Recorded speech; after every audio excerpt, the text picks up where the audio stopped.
time for a change. It's been a long winter. Had a few good snowstorms. Had fun taking care of those. But it's time for a change. I'm going to be popping off that snowblower and putting on the front end loader.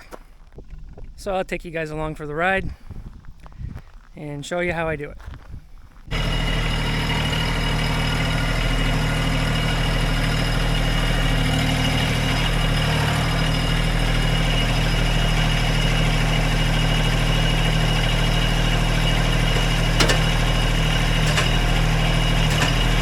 And that's how you take the snowblower off. I'm just kidding. You know I did a video on this a year ago. And I'm going to put a link right up here. So if you want to see that, go back and check that out. But today I'm going to be putting on my loader. And first thing I'm going to do is just check it over real good. And I've already discovered that I've had some visitors. And I'll show you what I mean.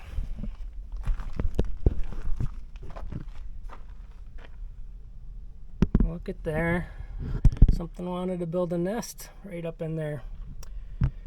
So that's a fire hazard for sure.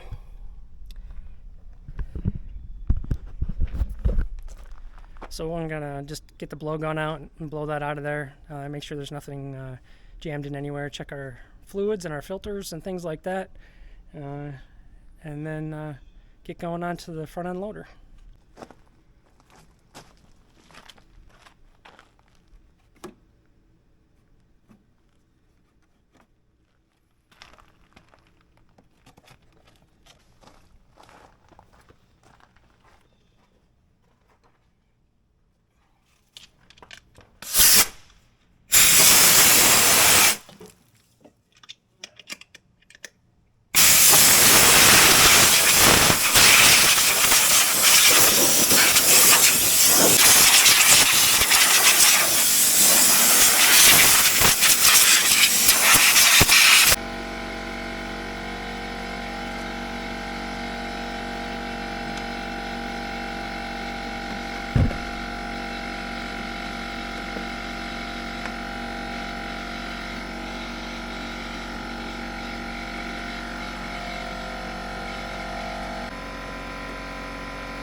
Don't forget to check your battery.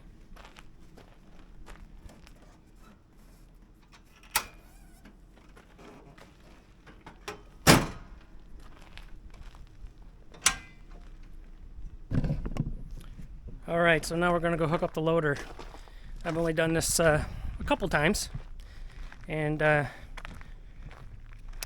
hoping that it goes a little smoother than the last time. And the biggest trick that I found last year was flat ground and making sure that you relieve the hydraulic pressure all the way out of those hoses before you disconnect them. So come on along and we'll see how we do.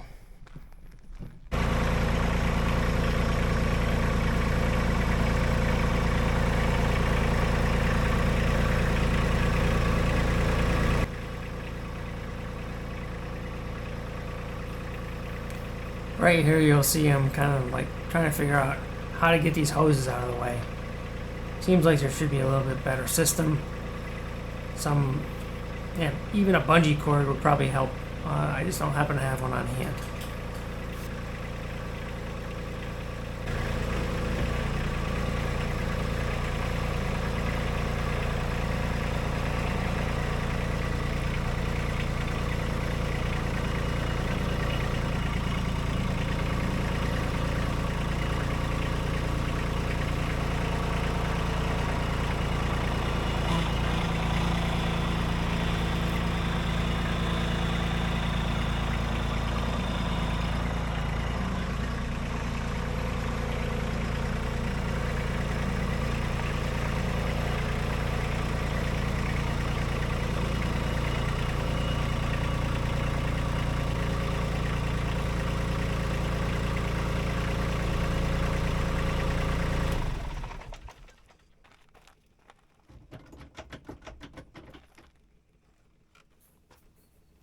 And I'm discovering that as I try to connect these, they do need to be bled out a little bit. So through the magic of editing, they went on completely smoothly.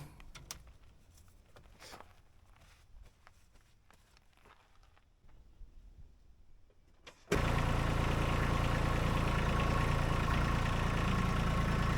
right side, closest to us, is significantly higher than the opposite side. That's why I'm kind of jockeying the tractor around to see if we can position it a little better. It takes a couple seconds or minutes. Just be patient. Just keep moving the tractor. You need this thing to be totally squared up. And that just takes a little time and maneuvering to move the tractor back and forth. And then once you're there, it's just going to slide right in. It may seem like a lifetime that you're trying to get this thing in there. And you just have to remember, you have to be patient. If you don't have flat ground, concrete floor like in a garage, like I do, this is what you deal with. So you just have to understand that it's going to happen. You just have to maneuver the tractor a little bit at a time, and it's going to slide right in. The frustration can be overwhelming, but the reality is you're only really talking about 3-4 minutes of your time to get this thing to slide in there, and then this is going to happen.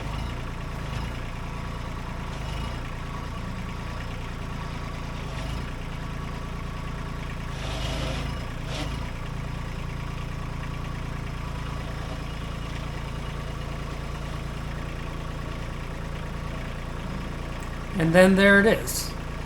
I see both sides are in place, and I get out and try to get the pins to slide in. I make minimal adjustments to make the pins slide in smoothly, and you're in business. And then I come around the other side, and I do the same thing on the other side. You just make minimal adjustments to make this slide right in.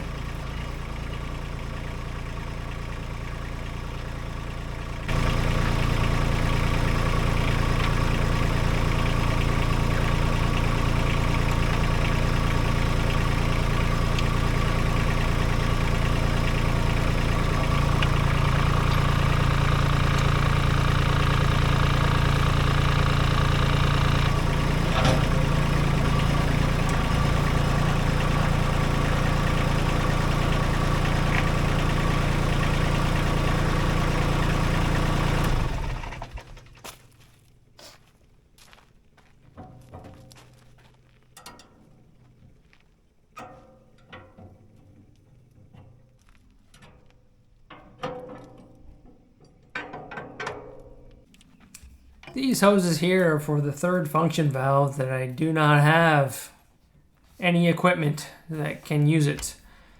But you still have to hook it up. Maybe someday.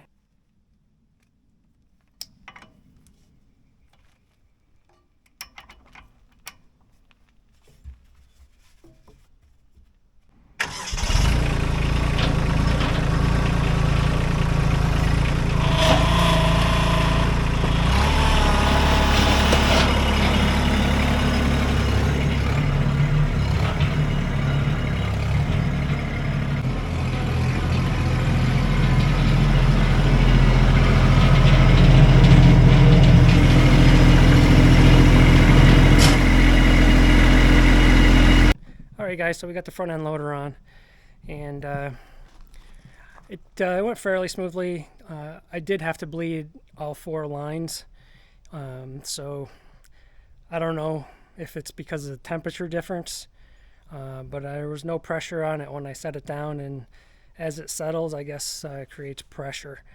No big deal. So I'm going to go ahead and grease it up now, and then I'm off to the races, I guess. Really put the front end loader on so that I can put the pallet forks on. I got the pallet forks in over the winter, and haven't really shown you much about that yet. They're pallet forks. You know what they do. So I really appreciate you sticking around. And my name is Dave, and you're watching Mountaintop Living. Until next time.